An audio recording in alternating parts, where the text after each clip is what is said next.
Magandang hapon po mga boss, hapon na po. Bali naabot lang po tayo ng ulan. Na po, gagawin na po natin yung trusses natin na puro C-parlins lang po ulit mga boss. Ayun po sa baba yung iba, pininturahan na po yung 2x3 po natin mga boss. Po yung mga 2x4, ito po yung mga pang ilalim natin. Bali pinabasan ko na po yan. Na po siya. Nabasa ko na po siya kaninang umaga. Po, may mga hub na po yan siya.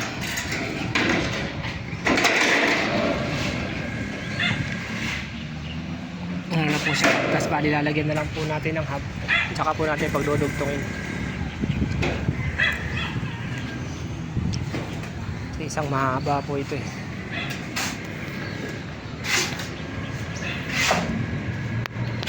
Ito po yung sa harap natin.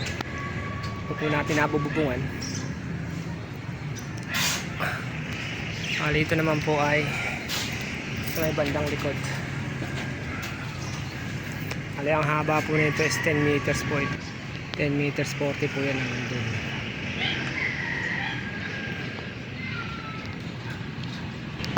Magagawa na lang po natin ng medyo umulan po kasi. Kaya sumilong-silong muna po tayo mga boss. Medyo tumigil na po siya. Dudugtongin na po natin yung ating sipa po siya dyan. Bali dalawang magkarugtong. Sakto lang po yung haba niya. I-overlap po yan dyan siya na, para dito po sa hindi na po tayo magagawa ng flashing dito. Hindi po tayo magpa-flashing dito. I-overlap na lang po natin yung ating trusses. Yan, hanggang dyan yan siya. Hanggang doon sa dulo. Ayaps.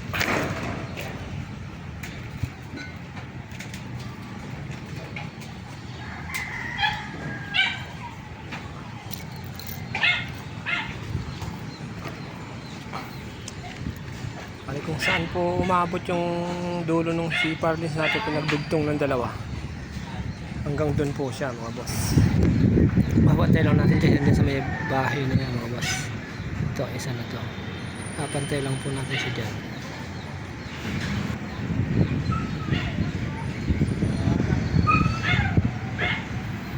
Yan, bali masasako po itong kabila. Hanggang doon po yan. Diretso po hanggang doon sa may kabila. Malipantay rin po ng trusses natin doon mga boss. Update na lang po ulit tayo pag dudugtongin muna po natin yung ating mga C-parlins mga boss.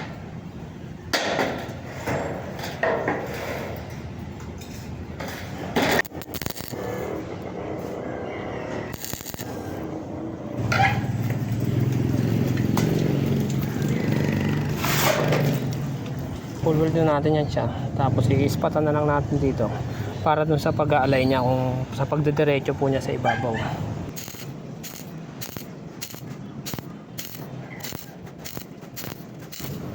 Po yan siya mga boss. Tapos dito, ispatan lang po natin dito sa ibabaw. Tapos ispatan lang natin siya para medyo tumigas lang siya. Para pagbuhat natin hindi siya alog-alog. May mga ganyan po talaga yan, yung tabas po ng parli na yan, hindi po siya pantay. Makikita nyo naman po siya hindi po siya pantay. Yan po, costly siya. Bali kaya po natin ginagrinder siya. Po yan siya mga boss, grinderin po natin. Padaanan lang naman natin ng grinder yan.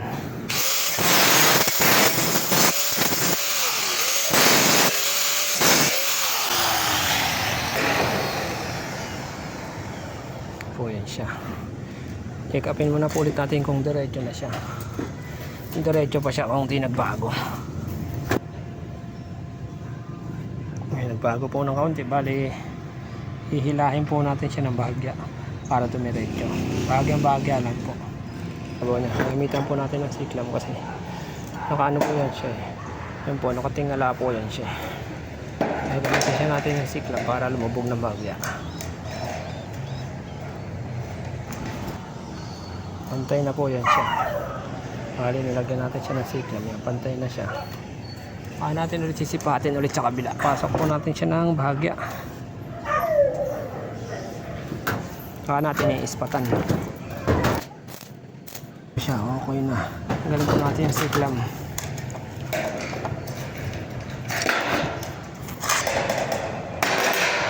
Dito yung ano niya, yung dila niya. Yan po. Ito yung pinakang dila niya. Ano lang po natin siya i-dedicate pagdating na lang po ron sa ibabaw. Pag naka-actual na siya, sisiklaman lang naman po yan. Napanood nyo naman po yan. Nandito na po sa mga naunang vlog ko kung paano po siyang papadikitin. Natin sa makikita ng siklam na mga boss. Okay po. Dudugtungin na po natin siya lahat.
Boss, okay na po.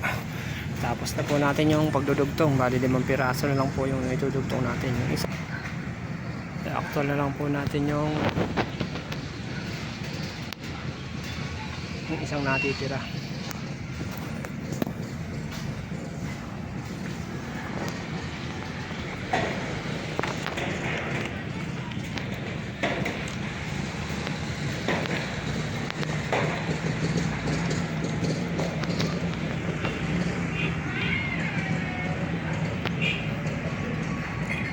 Boss, update na lang